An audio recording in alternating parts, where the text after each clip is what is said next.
Hello అండి, welcome back to my family. అందరూ ఎలా ఉన్నారు? నేనైతే చాలా బాగున్నాను అనమాట. ఇవాళ కాదండి, ఇది సాటర్డేదనమాట. సాటర్డే చేశాను. ఇది వచ్చి బెండకాయ ఫ్రై ఎలా చేయాలి అనేది మాత్రం పూర్తి వీడియో పెడతానని చెప్పాను కదా లంచ్లో. అదే అనమాట ఈ వీడియో. ఇవాళ వచ్చి ఇది ఫస్ట్గా బాండి పెట్టుకున్నానండి, ఒక కడాయి. ఈ కడాయిలో కొంచెం ఆయిల్ వేసుకొని అందులో పోపు వేసుకున్నాను అనమాట. ఆవాలు, జీలకర్ర, మినపగుండ్లు వేయడం వల్ల బాగా క్రంచీనెస్ వచ్చి అక్కడక్కడ మన పంట కింద తగులుతుంటే చాలా టేస్ట్ ఉంటుంది కదా, అందుకోసం అవి చాలా బాగుంటుంది కదండి. ఆ తర్వాత ఆనియన్ వేసాను అనమాట. అవి కొంచెం ఫ్రై అయిన తర్వాత ఆనియన్ వేసాను. ఆనియన్ వేసి కొంచెం ఫ్రై చేశాను. ఆనియన్ మరి ఎక్కువ ఫ్రై అయినా బెండకాయ ఫ్రై అయ్యేసరికి అది కొంచెం మళ్ళీ మాడిపోయినట్లు అవుతాయి. అందుకోసమని లైట్గా ఫ్రై చేసి దాని తర్వాత బెండకాయలు వేసాను అనమాట. బెండకాయలు వేసి కాసేపు అలా ఫ్రై చేశాను. హై ఫ్లేమ్లోనే ఉంచండి, ఎందుకంటే ఆ జిగురంతా వెళ్ళిపోతుంది అనమాట. అస్సలు మూత పెట్టకండి. మూత పెట్టడం వల్ల జిగురు ఇంకా ఎక్కువైపోతుంది.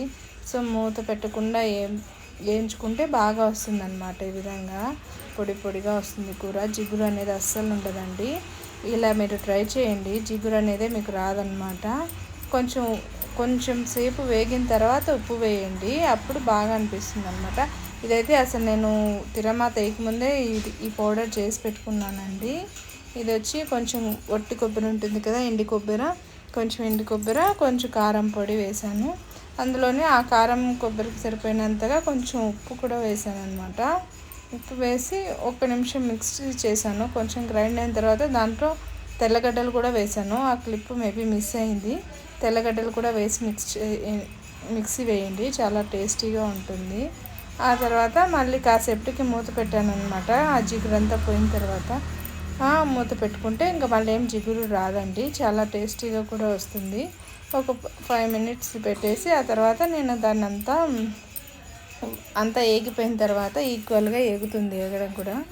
ఆ తర్వాత ఇది ముందుగా మనం చేసి పెట్టుకున్నాం కదండి కొబ్బరి కారం, అది వచ్చి ఇందులో వేస్తున్నాను అనమాట. బాగా ఫ్రై దాన్ని కూడా కొంచెం పచ్చివాసన ఉంటుంది కదా కారం పొడి, అది అంతా బాగా పోయేంత వరకు ఒక 5 మినిట్స్ ఏమవసరం లేదు, 2 మినిట్స్ అలాగా ఫ్రై చేయండి. ఫ్రై చేస్తే దాంట్లో ఉండే పచ్చివాసన పోయి దానికి బాగా పట్టుకుంటుంది అనమాట బెండకాయకి మసాలా అంతా. ఆ తర్వాత దాన్ని బాగా కలుపుకోవాలి. బాగా కలిపిన దాన్ని మీలో ఎంతమందికి బెండకాయ అంటే ఇష్టమో కూడా కామెంట్ చేయండి మర్చిపోకుండా. నాకైతే అంత ఇష్టం ఉండదు, మా పిల్లలు అయితే బాగా తింటారు. ఎందుకంటే ప్రెగ్నెన్సీగా ఉన్నప్పుడు ఈ బెండకాయ కాకరకాయ పెట్టి చంపేశారు ఇంట్లో. అందుకోసమని నాకేం పెద్ద ఇంట్రెస్ట్ ఏముండదు. మా పిల్లలు బాగా తింటారు బెండకాయ ఫ్రై అంటే, అందుకోసమని చేస్తాను వాళ్ళ కోసము.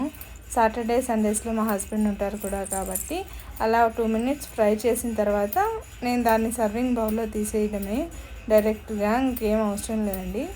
సర్వింగ్ బౌల్లో సర్వ్ చేసుకుంటే సరిపోతుంది. ఈ విధంగా సర్వింగ్ బౌల్లో తీసుకొని ఇలా ట్రై చేయండి. అలాగే మీకు ఎలా వచ్చిందో కూడా కామెంట్ చేయండి ట్రై చేసిన తర్వాత. Please subscribe